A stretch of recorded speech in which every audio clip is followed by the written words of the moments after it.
Olá, eu sou José Ortiz, eu sou médico, neurocirurgião e eu fiz pós-graduação em psiquiatria. Hoje nós vamos falar sobre ansiedade.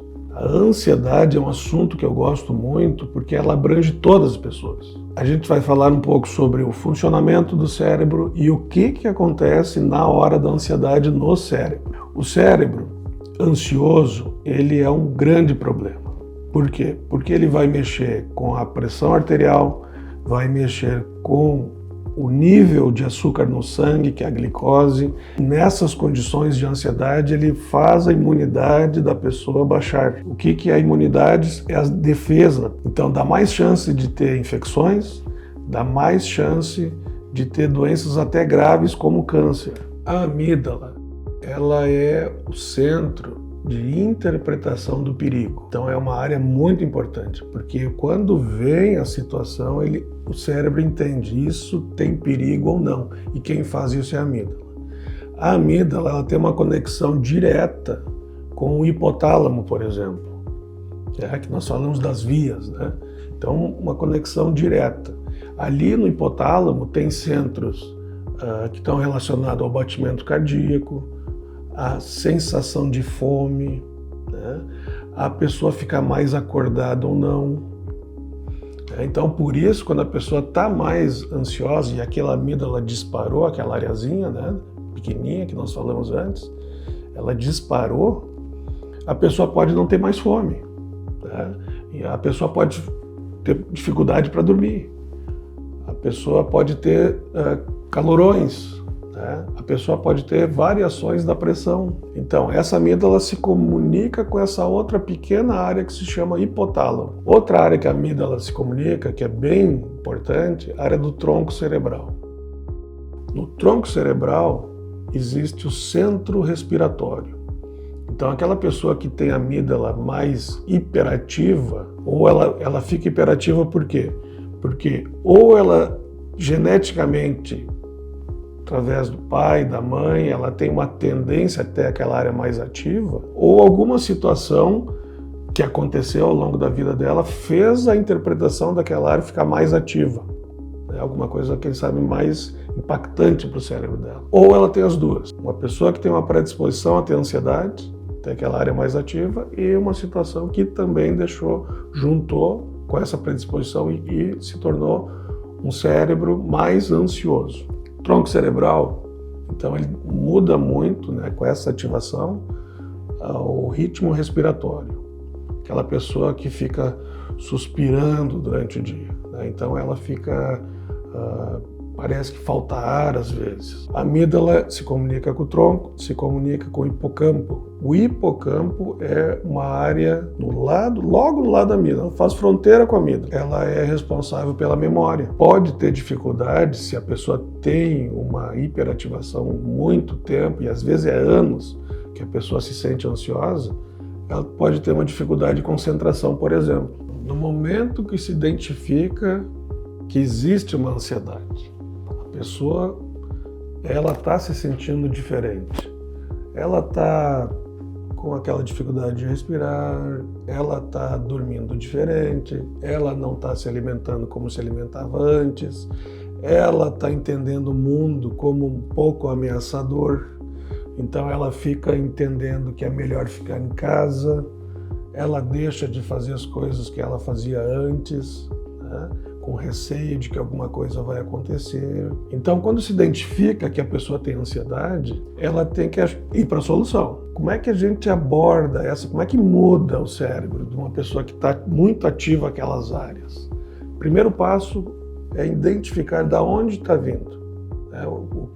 Qual é que foi o gatilho? Por que o cérebro entendeu aquela situação que às vezes nem é uma situação tão grave, mas o cérebro ele interpretou que aquilo é desconfortável e ameaçador. Então aquela situação fica na mente como se alguma coisa continuasse acontecendo a todo momento. No momento, então, que se identifica, né, algum fator que fez o cérebro interpretar de uma forma ampliada uma situação, nós precisamos nos defender. Como é que o cérebro se defende? Essa área da frente a gente chama córtex pré-frontal. É uma área que ela é importante para tomada de decisões, importante para motivação, importante para o planejamento. E a notícia boa é essa. Essa área da frente, ela se comunica, o córtex pré-frontal, com a amígdala. Então, muitas vezes, a pessoa, no momento que ela para e vê a situação de fora, ela consegue interpretar que é algo acima do que ela deveria estar sentindo. O cérebro interpretou diferente, então ela consegue, através do frontal, fazer uma diminuição nessa intensidade da amígdala. Então essas vias que a amígdala ela está muito ativa e muito tempo, elas ficam, a gente entende assim, pavimentadas, né? Seriam estradas que já estão muito pavimentadas por excesso de estímulo. O frontal, no momento que a gente atua mais no frontal, a gente vai tentar desfazer um pouco essas vias. A gente consegue desfazer como? Mudanças de rotina. A pessoa, às vezes, ela quer mudar, mas ela está fazendo sempre a mesma coisa. Ela vai para o trabalho no mesmo trajeto, ela chega em casa no mesmo horário, ela se alimenta no mesmo horário, ela vê o mesmo programa na TV e ela vai dormir no mesmo horário. E ela não entende assim por que o cérebro dela não reage a uma mudança. Ela tem que mudar a rotina. Uma caminhada, né? Ela tem que ir para um lugar diferente, pode fazer uma viagem curta, conversar com pessoas que ela se sente bem, mudar o trajeto de ir para o trabalho, não fazer o mesmo trajeto. Além disso, né, tem que fazer alguma mudança alimentar. Cada vez mais se estuda a microbiota do intestino. Como é importante a fabricação desses neurotransmissores, eles participam da fabricação dos neurotransmissores do cérebro, eles vêm dos alimentos. Então, uma boa alimentação, fruta, verdura, proteína, baixo carboidrato, tudo isso é um conjunto que vai fazer aquele cérebro que está trabalhando errado começar a funcionar melhor. Além disso, claro, em alguns pacientes que têm uma predisposição genética muito grande para ter ansiedade, às vezes é de gerações, né? Em relação ao medicamento, é muito importante a gente saber que tem o medicamento certo para determinada pessoa, tem a dose certa para aquela pessoa e tem o tempo certo de tratamento. É muito comum a pessoa ter essa ideia assim, olha, o remédio fez bem para o meu vizinho, o remédio fez bem para o meu primo e ele me disse que esse é um bom remédio.